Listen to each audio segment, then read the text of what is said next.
Greetings, awesome crew of waste not warriors.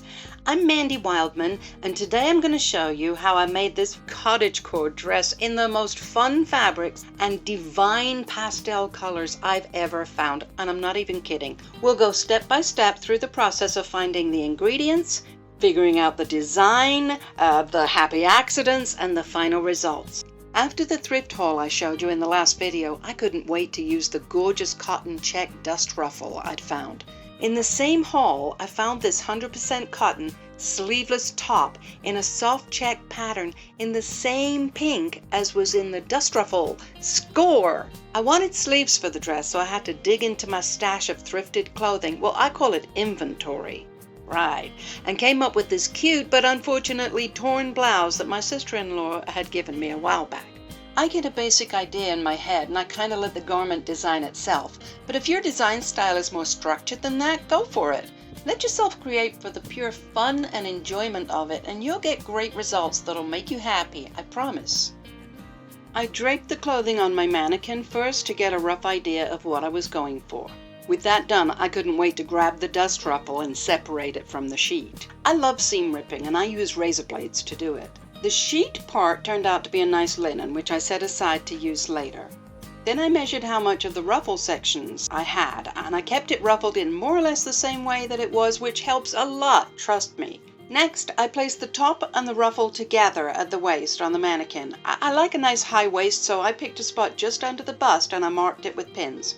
Then I went to my work table and cut it, adding about ½ an inch for the seam allowance. I divided the ruffle into roughly 3 lengths, 46 inches, 66 inches, and about 90 inches. Then I pinned the shortest piece to the top at the waist and I sewed them together, using the original ruffled side so that it went together pretty easily. I was aiming for a total length of 48 inches, so I cut the top tier of the skirt a little shorter than the others, and that just worked out perfectly. Once I got all the skirt tiers sewn together and attached to the top, it was time to jazz it up a bit with some cute sleeves because I don't like bare arms. I grabbed the torn blouse and cut the sleeves off, keeping the serged seam connected to the sleeves. I was hoping that the sleeves would go into the armholes or armseyes easily, fingers crossed. I did a wide running stitch around the edge of the top opening of the sleeve in case I had to gather it to make it fit into the armseye of the top. So with right sides together, matching up the armpit seams, I pinned both sleeves into the top. Then I sewed them in, going around the seams twice for strength and good measure, and trimmed off the excess fabric. Miraculously, it went pretty smoothly and the sleeves looked great. Woohoo! Next, I cut out 2 of the flowers from the blouse using my trusty pinking shears. I took the bottom of the original pink top and cut out 2 pockets about 8 inches square. Then I sewed on the flower appliques using a messy zigzag stitch. I love how they turned out, nice and big to hold your eggs and your bunnies and your frogs. I didn't really like the cuffs of the sleeves, so I took off the buttons and opened up the edges of the hem binding that was already there to make a channel for some ribbon scraps. I ruffled up a piece of fabric from another project and stitched it onto the edge of the cuffs. And then I used a pin to thread the ribbon through the channel. You can use a lighter to melt the ends of the ribbon so they don't fray.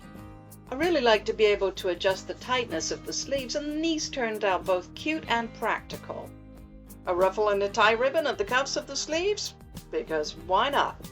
I love a fun collar, so I cut part of the original collar off of the chopped up blouse. I had fun finagling it onto the pink collar, but after a few tries I got it on just the way I liked it. Then I completed it with some narrow vintage lace stitched along the edge. What do you think? In the interest of being super sustainable, I studied the blouse to see what else I could do with it, and I came up with the idea of creating some faux suspenders. I just cut the strips of buttonholes and buttons from the front and I attached them to the front of the dress, bib style. Finally, because I like to be able to cinch the waist on my dresses, I cut and hemmed some strips of fabric from the same blouse and created some easy tiebacks. And we're done! Oh my goodness, I might just be in love. You can do this. Of course you can.